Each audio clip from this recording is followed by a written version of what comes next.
بولا کہ مجھے تو تو نے گمراہ کیا ہی ہے، میں بھی تیرے سیدھے رستے پر ان کو گمراہ کرنے کے لیے بیٹھوں گا، پھر ان کے آگے سے اور پیچھے سے اور دائیں سے اور بائیں سے غرض ہر طرف سے آؤں گا، اور تو ان میں اکثر کو شکر گزار نہیں پائے گا۔ اللہ نے فرمایا نکل جا یہاں سے پاجی مردود، جو لوگ ان میں سے تیری پیروی کریں گے میں ان کو اور تجھ کو جہنم میں ڈال کر تم سب سے جہنم کو بھر دوں گا، اور اے آدم تم اور تمہاری بیوی بہشت میں رہو سہو، اور جہاں سے چاہو اور جو چاہو نوش جان کرو، مگر اس درخت کے پاس نہ جانا ورنہ گناہگار ہو جاؤ گے۔ تو شیطان دونوں کو بہکانے لگا تاکہ ان کی شرم گاہیں جو ان سے پوشیدہ تھیں ان پر کھول دے، اور کہنے لگا کہ تم کو تمہارے پروردگار نے اس درخت سے صرف اس لیے منع کیا ہے کہ تم فرشتے نہ بن جاؤ یا ہمیشہ جیتے نہ رہو، اور ان سے قسم کھا کر کہا کہ میں تو تمہارا خیر خواہ ہوں۔ غرض مردود نے دھوکہ دے کر ان کو معصیت کی طرف کھینچ ہی لیا۔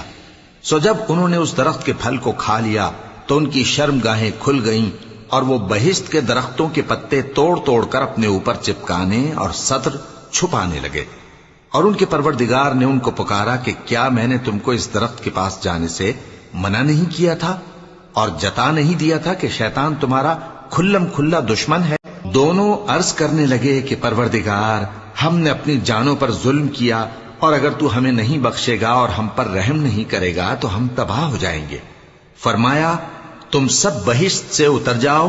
اب سے تم ایک دوسرے کے دشمن ہو، اور تمہارے لیے ایک وقت خاص تک زمین میں ٹھکانا اور زندگی کا سامان کر دیا گیا ہے۔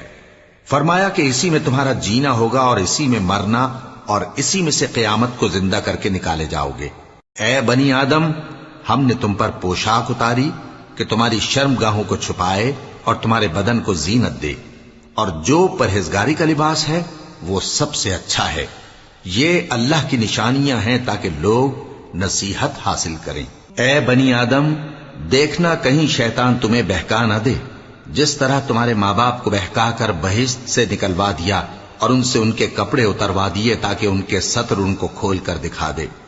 وہ اور اس کے بھائی بند تم کو ایسی جگہ سے دیکھتے رہتی ہیں جہاں سے تم ان کو نہیں دیکھ سکتے۔ ہم نے شیطانوں کو انہی لوگوں کا رفیق بنایا ہے جو ایمان نہیں رکھتے،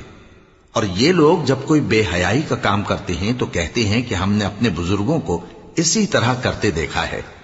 اور اللہ نے بھی ہم کو یہی حکم دیا ہے۔ کہہ دو کہ اللہ بے حیائی کے کام کرنے کا تو حکم نہیں دیتا،